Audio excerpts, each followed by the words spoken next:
Okay, let's unpack this. We're diving into some truly fascinating evolutionary puzzles today. Have you ever stopped to wonder why, in humans and most animals we know, there's roughly the same number of males and females born? Or maybe looked at a beehive and thought, why are all those worker bees busting their backs, like not having any offspring of their own, just serving the queen and the colony? These aren't just simple facts of nature. They are, well, deep evolutionary questions. Scientists puzzled over them for generations. That's absolutely right. I mean, these observations, they seem kind of counterintuitive if you just think about the basic drive of life being, individual survival and reproduction. Yeah. They really highlight places where our first, maybe simpler understanding of how evolution works seems challenged. Exactly. And we've got a fantastic stack of sources here to help us explore these mysteries. We've got excerpts from academic papers sort of laying out the core theories, a wonderful guide from Kyushu University that explores the links between life and mathematics, which is cool. Yeah, that one's great. And even a peek into a Q&A session from the Japanese Society of Plant Physiologists that helps clarify some tricky scientific language we'll definitely bump into along the way. It's a really rich collection. It lets us trace the history of how these apparent contradictions were resolved and the really elegant solutions proposed by brilliant minds following in Darwin's footsteps, people like Ronald Fisher and William Donald Hamilton. So our mission today is pretty clear. We're going to try and distill the key insights from all this material, understand the groundbreaking evolutionary explanations developed over decades, and see how different fields, from genetics to pure mathematics, are absolutely essential to understanding life on Earth. Get ready to look at the natural world with maybe a completely different perspective, appreciating the hidden logic behind these puzzling phenomena. Yeah, it's a journey that really shows the power of scientific inquiry, doesn't it? To delve beneath the surface and explain these complex strategies that natural processes favor. Okay, let's start at the beginning then. The towering figure of Charles Darwin and his revolutionary idea. As laid out on The Origin of Species, Darwin's theory of natural selection it's the very foundation of modern biology, right? Absolutely. The core idea is simple, but just incredibly powerful. Within any population of organisms, there's variation. Individuals aren't identical. And if some of those variations give an individual an edge, maybe making them better able to survive, find food, avoid predators, and crucially, reproduce in their specific environment, then those advantageous variations are just more likely to be passed down. Right. Over time, unfavorable variations, they tend to get eliminated. Our sources give us some great sort of concrete examples to visualize this. Think about plants. Some might just happen to produce a compound that's toxic to insects or maybe grow sharper thorns. Well, individuals with those traits are less likely to be eaten, right? They survive better, produce more seeds, and pass on the genes for toxicity or thorns. It's a pretty straightforward, powerful mechanism explaining adaptation. Precisely. Natural selection is remarkably effective at explaining how organisms become so incredibly well-suited or adapted to their specific ecological niches. But here's where the first book puzzle comes in.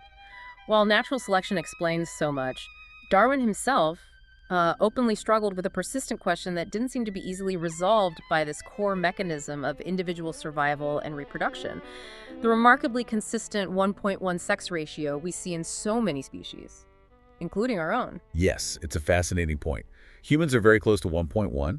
Our sources do note that slight deviation, maybe around 105 males born for every 100 females globally. Oh, yeah. Yeah, and they point out that this small difference is often cited as being balanced out later in life due to higher male infant and childhood mortality. Yeah. So you end up with a closer to parity ratio in the actual breeding adult population. But the fundamental question is still there. Why this near parity in the first place? Why not, say, 4 females for every male? Right, because if you just thought about simple natural selection favoring maximum individual reproduction, you might assume, well, a parent who produced more offspring would be favored, and a population with, say, way more females than males might seem like it has a higher potential to reproduce rapidly just by having more potential mothers, right? Seems logical. So if individual reproductive success is the goal, why does evolution consistently push back against these skewed ratios? Darwin wrestled with this. It didn't seem to directly fit the simple logic of individual advantage. And he couldn't really provide a satisfying evolutionary explanation for it. Not within the framework of natural selection as he'd initially described it. It just remained an open question for, well, quite some time. Okay, so fast forward about 60 years from Darwin's struggles. The year is 1930, and along comes another brilliant mind, the statistician and evolutionary biologist Ronald Fisher. Fisher looked at this exact problem, the 1.1 sex ratio, and came up with what we now call Fisher's principle. This was really the first truly compelling evolutionary explanation for why natural selection would favor a 1.1 sex ratio.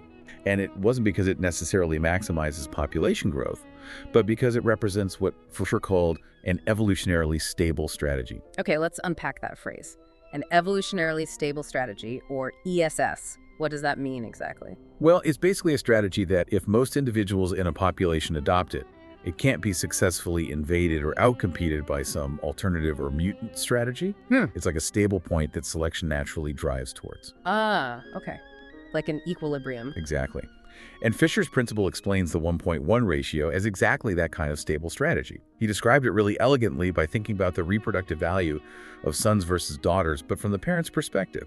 He framed it as a kind of seesaw game. Ooh, I like that analogy. Let's use it. So imagine a hypothetical population where, I don't know, for whatever reason, the sex ratio gets skewed. Let's say there are significantly more females born than males. Right. So males are relatively rare in this scenario. Now, think about it from the perspective of a parent living in this population. If a parent produces a female offspring, a daughter, well, she'll eventually look for a mate. There are lots of potential mates out there, but she also faces a ton of competition from all the other females for those few males. Okay, makes sense. But if a parent produces a male offspring, a son, well, that son is one of the rare individuals of his sex. He is likely to have many mating opportunities, potentially fathering offspring with multiple females. Ah, I see where this is going. Even though there are fewer males overall, each individual male is likely to be way more reproductively successful on average than each individual female, just because he faces so much less competition for mates. Precisely. From the perspective of gene propagation, a parent's success is really measured by the number of grandchildren they have, right? Because they carry the parent's genes. So in a female-skewed population, producing a son, even just one, offers a potentially higher payoff in terms of grandchildren, because that son is almost guaranteed to find multiple mates. So parents who just happen to have a genetic predisposition to produce slightly more sons, they suddenly gain a reproductive advantage. Their genes for son-skewed production become more common in the next generation because their sons were so successful. Exactly right. This selective pressure, favoring the production of the rarer sex males, in this example, will cause the population's sex ratio to gradually shift. More sons will be born in the following generations as those parents with genes for producing sons become more common. The ratio starts moving towards having more males. Okay, but what happens if this keeps going and it overshoots and now you've got more males than females? Then the pressure just reverses. Now males are common, which means competition among males for mates increases drastically. Each individual male is likely to have fewer mating opportunities on average. Females become the rarer sex. And now, a parent who produces daughters gains the advantage because their daughters are almost guaranteed to find a mate from that abundant pool of males, again leading to more grandchildren. It's a brilliant feedback loop. Any deviation from 1.1 creates an immediate selective advantage for parents who produce the rarer sex. And that advantage pushes the ratio back towards the middle, back towards 1.1. It creates this perfectly stable equilibrium. At 1.1, the average reproductive success of a son is basically equal to the average reproductive success of a daughter from the perspective of the parent's investment. There's no longer an advantage to producing either sex over the other. And so the 1.1 ratio is stable against invasion by strategies that would produce skewed ratios. That's the core insight. 1.1 is the most stable strategy evolution drives towards because any imbalance gets instantly corrected by selection favoring the production of the rarer sex. Okay, and Fisher also added another crucial layer to this, didn't he? Considering what he called parental expenditure. Yes, that's important. This is the total effort, in terms of resources, time, energy, whatever, that a parent invests in raising offspring of one sex versus the other, right? From conception up to reproductive age. So it's not just about the numbers. Exactly. The principle isn't strictly about the number of males and females born, but rather the total investment in producing each sex. If raising one sex requires significantly more expenditure, maybe they're much larger, need more food, more care, then natural selection would favor parents investing equally in total across both sexes, which would mean producing fewer individuals of the more costly sex. Our source gives a clear hypothetical example for this. If males were, say, twice the size of females and required double the food and care, then parents might invest that total effort into raising half as many sons as daughters. Right. The total parental expenditure on all sons in a lifetime would equal the total expenditure on all daughters, even though the numbers would be skewed, maybe one son for every two daughters in that case. Exactly. It's the total investment that tends towards parity. Yeah. Now, in humans, because the body size difference between males and females isn't, dramatically different by the time they reach reproductive age, and the overall care required isn't drastically different either. Well, the parental expenditure per offspring ends up being roughly similar for both sexes. And that supports the observed near 1.1 number ratio because the investment per individual is pretty similar. It's a really, really elegant solution. It brings this mathematical and strategic perspective to solve a puzzle that Darwin himself couldn't fully crack. It truly is. It's become a foundational concept in evolutionary biology, explaining this really widespread pattern we see across the animal kingdom. Okay, so Fisher solved the sex ratio puzzle with the concept of the evolutionarily stable strategy. Awesome. Yeah. But evolutionary theory was about to face another apparent contradiction, one that's particularly striking when you look at the world of highly social animals, especially insects. Ah, yes. This brings us to the fascinating case of eusocial species. Species like honeybees, ants, termites. The ones with these incredibly complex colony structures. Right, you have a single queen bee, she's the primary reproducer, and then tens of thousands, sometimes hundreds of thousands, of worker bees. And these worker bees, they're the backbone of the colony, aren't they? They build and maintain the comb, clean the hive, forage for nectar and pollen, care for the young, and fiercely defend the colony against threats. They do everything. And here's the apparent paradox. These worker bees are typically sterile. They do not reproduce themselves. They spend their entire lives performing tasks that benefit the colony as a whole, which essentially includes raising the queen's offspring, the new larvae, pupae, and emerging adults. Many of these offspring are their sisters, some of whom might become future queens themselves. This is like the classic example of biological altruism, right? Acting in a way that benefits others, often at a significant cost to yourself. And for a worker bee, that cost is huge, giving up her own reproduction, her chance to pass on her own genes directly to the next generation. Yet, this seemingly self-sacrificing behavior is the norm for millions of individuals in these incredibly successful colonies. How does that fit into natural selection, which fundamentally favors individuals who survive and reproduce?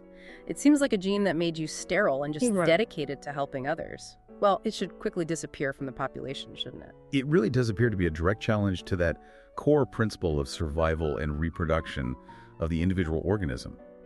Why would a gene that promotes this kind of apparent selflessness persist, let alone become dominant in a population? This was the next major evolutionary puzzle that really needed a compelling explanation. And this is where William Donald Hamilton enters the picture, building on the work of Darwin and Fisher. Hamilton tackled this altruism paradox, particularly focusing on the unique genetic systems of these social insects. Hamilton's groundbreaking contribution was the concept of kin selection. He proposed a different way of thinking about the success of a gene over evolutionary time. He argued that it's not strictly necessary for every individual carrying a gene to reproduce for that gene to increase in frequency in a population. Okay. How does that work then? Well, what's sufficient for a gene to spread is that individuals possessing that gene, on average across the whole population, have higher inclusive fitness than individuals who don't carry that gene. And inclusive fitness. Well, it includes not only the individual's own reproductive success, but also the reproductive success of their relatives who are likely to share the same gene, especially if that success is boosted by the individual's actions. So this is why blood relation or relatedness becomes crucial. Helping a relative who likely carries the same gene, even at a cost to yourself, can actually be an effective way to propagate copies of that gene into the next generation. So it's kind of a gene-centric view of selection. The unit of selection isn't just the individual organism, but potentially the gene itself, which can ensure its survival by promoting reproduction in other individuals, as long as those individuals also carry the gene. Exactly. Hamilton really shifted the perspective. The evolutionary success of a gene can be achieved by benefiting relatives, because statistically, relatives are likely to share copies of that same gene inherited from common ancestors. And the closer the relationship, the higher the probability of sharing that gene. And he quantified this idea, didn't he, with the coefficient of relatedness, or R? Yes, R is the measure of how closely individuals are related. Formally, it's defined as the probability that two individuals share a common, specific, maybe rare gene inherited from a common ancestor compared to the background probability in the population. But basically, the higher the R value, the more likely it is that your relative carries the same specific genes you do because of recent shared ancestry. Okay. Now, before we apply this to the altruism in honeybees, we need to understand something really fundamental about their genetic system, because it makes their relatedness patterns totally unique compared to, say, us humans. Humans are diploid, right? We have two sets of chromosomes in our body cells, one set from mom, one from dad. We have sex chromosomes, XX for female, XY for male, standard stuff. But honeybees have a very different system called haplodiploidy. And this is absolutely key to understanding the relatedness values that drive their social structure and their altruism. Okay, break down haplodiploidy for us, simply. Right. In honeybees, females, that's the queen, and all the worker bees, they are diploid. Just like us, they develop from fertilized eggs and have two sets of chromosomes. One set inherited from their mother, the queen, and one set from their father, a male drone. In honeybees, the total number of chromosomes in a female somatic cell, a body cell, is 32. So 2n32. Got it. Two sets like humans, but the males, the drones. What's different there? This is where it gets unique. Male honeybees, the drones, are haploid. They develop from unfertilized eggs. This means they only have one set of chromosomes, and that set comes solely from their mother. Honeybee males only have 16 chromosomes, so N16. Wait, so no father for the males? Correct. There are no sex chromosomes like X and Y either. Sex is determined purely by the number of chromosome sets an individual inherits. Fertilized eggs, getting genetic material from both parents, become female, diploid.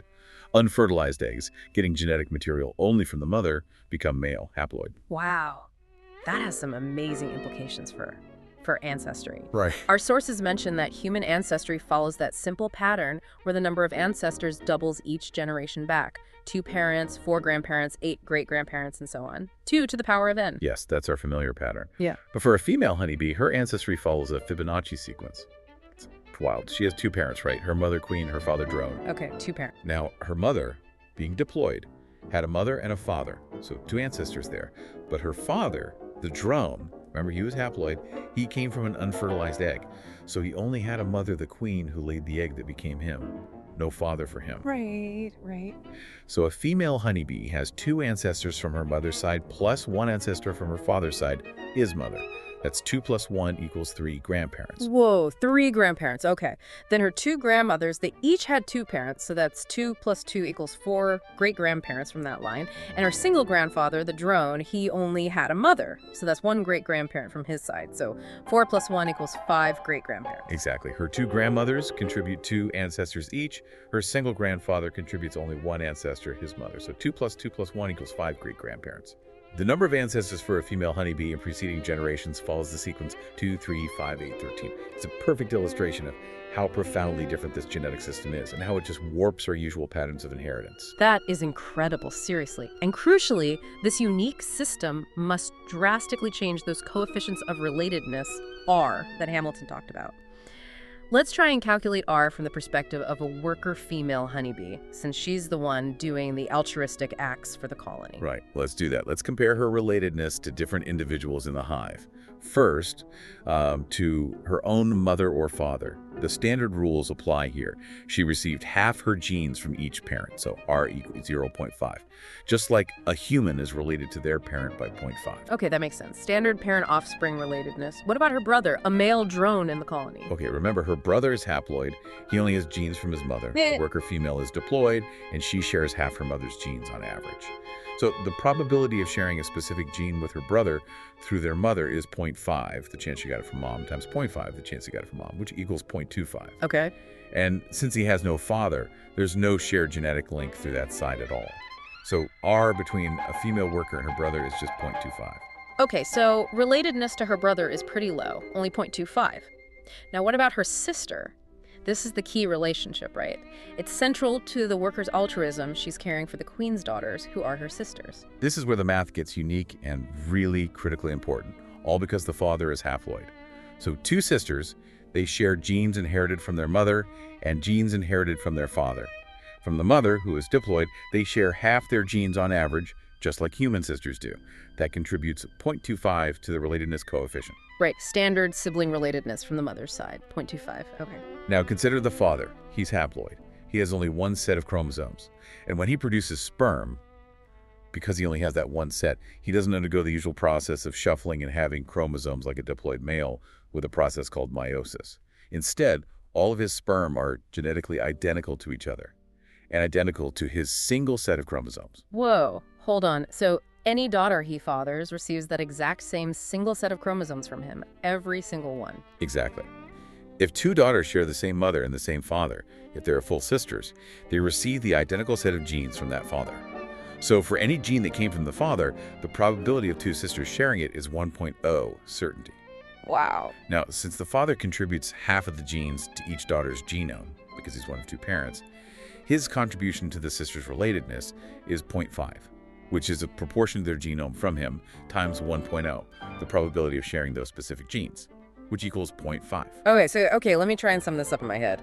From the mother, the sisters share genes with a probability of 0.25. That's the average amount shared by diploid siblings from one parent. But from the father, because he's haploid and all his sperm are identical clones, they share his entire genetic contribution, which makes up half of their genome, and that contributes 0.5 to their relatedness. You got it. Now add those together. 0.25 average shared from mother plus 0.5 definitely shared from father, 0.75. So a female honeybee worker is related to her full sister by a coefficient of 0.75. Correct. Now compare that to the relatedness she would have to her own potential offspring if she were to reproduce. Like any diploid organism passing on half their genes, her own sons or daughters would be related to her by R equals 0.5. This is the critical takeaway our sources emphasize, isn't it?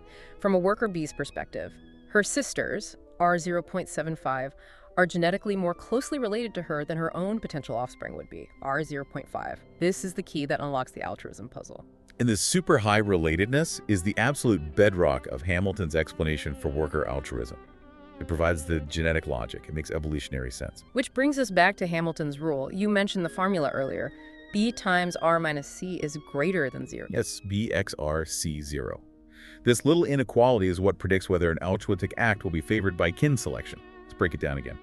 C is the cost to the altruist. For a worker bee, this includes the energy she spends on colony tasks, the risk of death when defending the hive, and crucially, the enormous cost of completely giving up her own reproduction. Okay, C is the cost. B is the benefit to the recipient of the act. For a worker bee caring for the queen's offspring, benefit B is the increased survival and eventual reproductive success of those offspring who are her sisters. Right, helping her sisters thrive. And R, as we just calculated, is the coefficient of relatedness between the altruist, the worker, and the recipient, her sister. So Hamilton's rule says that an act, even a costly one, will be favored by natural selection if the benefit to the recipient, weighted by how closely related they are, outweighs the cost to the altruist doing the helping. It's all about maximizing the propagation of those shared genes, isn't it? Exactly. B times R must be greater than C for the act to be evolutionarily advantageous in terms of overall gene propagation, even if it's costly or even fatal to the individual performing the act. So let's apply this directly to the honeybee worker. She's incurring a huge cost, C, by not reproducing herself and by doing all these dangerous tasks like foraging and defending. But she's providing a significant benefit, B, by helping her sisters survive and potentially become queens or drones who can reproduce. And because the relatedness between a worker and her sister is so remarkably high, 0.75, that large R value makes it much more likely that the inequality B by 0.75 C0 will hold true. Even a really substantial cost, like sacrificing reproduction or even your life, can be genetically worth it if the benefit helps individuals who share 75% of your genes reproduce successfully. And that's why the idea is often called the 34 hypothesis, because the relatedness between sisters, who are the primary recipients of the workers' care and altruism, is 0.75, which is 3/4. Precisely. The unique genetic system of Haplodiploidy results in this incredibly elevated sister-sister relatedness, making it genetically advantageous for worker females to invest in raising sisters rather than their own potentially less related offspring, since R to own offspring is only 0.5. As one of our sources puts it quite simply, for worker bees, their sisters have a stronger blood connection than their own children, so they do not produce their own children, but instead care for their sisters. It's just a powerful, elegant explanation for why sterility and self-sacrifice evolved in worker bees. It really is incredibly compelling. I mean, the genetic math seems to explain the puzzle so neatly, but the sources also add a bit of nuance, right? Science is always, refining its understanding. Yes, absolutely. They do mention there's some ongoing discussion in the scientific community. While this high relatedness under haplodiploidy is generally accepted as a key factor that enabled the evolution of eusociality, these complex social structures with castes and overlapping generations, there's still some debate about whether high relatedness caused this altruistic behavior to evolve initially, or if maybe the evolution of sociality and altruism somehow created conditions that then favored high relatedness. The classic chicken or the egg question, but framed in evolutionary terms. Which came first? Exactly. It's a complex feedback loop that researchers are still exploring.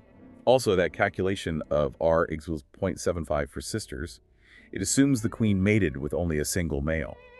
Our sources point out that if the queen mates with multiple males, which is actually common in many honeybee species, including the Hamitsubachi, the Japanese honeybee mentioned in one source, then the average relatedness among the sisters in the hive would be lower than 0.75.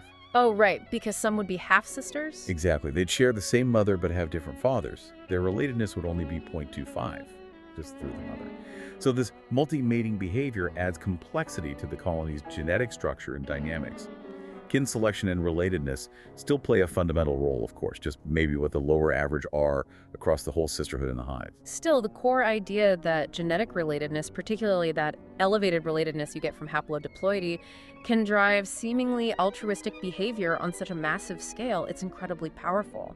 It provides a really elegant explanation for the worker bee's life of service and, well, sacrifice. It truly does. It shows how selection can operate at level beyond just the individual organism, focusing on the propagation of genes shared among kin. And we see stark examples of this kind of behavior across the natural world, maybe driven by similar underlying principles. Well, the most visceral example from our sources directly related to the honeybee is the worker bee stinging an intruder to defend the hive.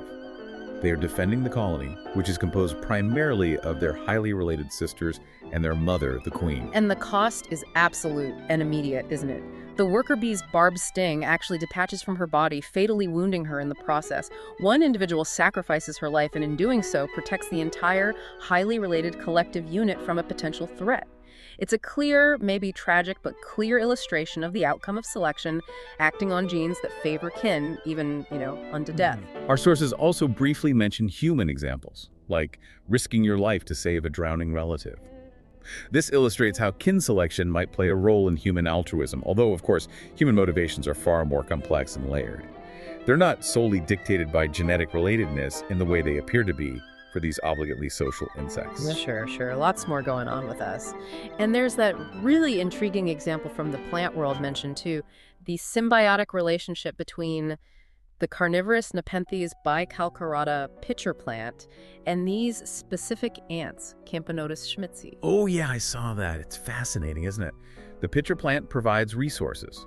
It gives the ants shelter in its hollow tendrils, it provides nectar, and it even gives them access to insects trapped in its pitchers, like a little food source. Okay, so the plant's helping the ants, and in return? In return, the ants provide protection. They live in the tendrils and aggressively remove mosquito larvae that would otherwise thrive in the pitcher fluid and basically steal the plant's trapped insect prey. They also seem to provide nutrients back to the plant, particularly nitrogen, maybe from their waste or bits of food they drop in. So the plant is expending resources, shelter, nectar, food that benefit the ants. That could be seen as a form of altruism from the plant side, maybe. And the ants are expending energy to protect the plant and provide nutrients, also potentially appearing altruistic. Right, but the source describes it as a symbiotic relationship with mutual benefit. It highlights how complex interactions in nature can involve these reciprocal exchanges. While one side provides a resource, appearing altruistic, they receive a crucial benefit back, like protection or nutrients that ultimately increases their own fitness. So it's different from the honeybee worker's sacrifice, which directly benefits relatives without any direct reciprocal benefit to the sacrificing individual in their own lifetime. It's exactly. The pitcher plant example shows the diverse spectrum of cooperation and seemingly altruistic behavior driven by different evolutionary pressures. You have pure kin selection in the bees, driven by relatedness, and then you have mutualistic symbiosis here, driven by reciprocal benefits. They both push us to look beyond simple individual self-interest and appreciate the diverse, often really complex, strategies favored by evolution in different contexts. Okay. Now, as we've been talking about all this stuff, genes, chromosomes, haplodiploidy, relatedness, You might have noticed some potentially confusing notation flying around, things like N, 2N, and X, and our sources, including that Q&A with the Japanese Society of Plant Physiologists and a Wikipedia entry on ploidy, they actually highlight that this isn't just confusing for beginners like us, maybe. It can even cause inconsistencies in textbooks and questions among teachers and researchers. Yes, it's a point of acknowledged difficulty. It's good the sources address it directly.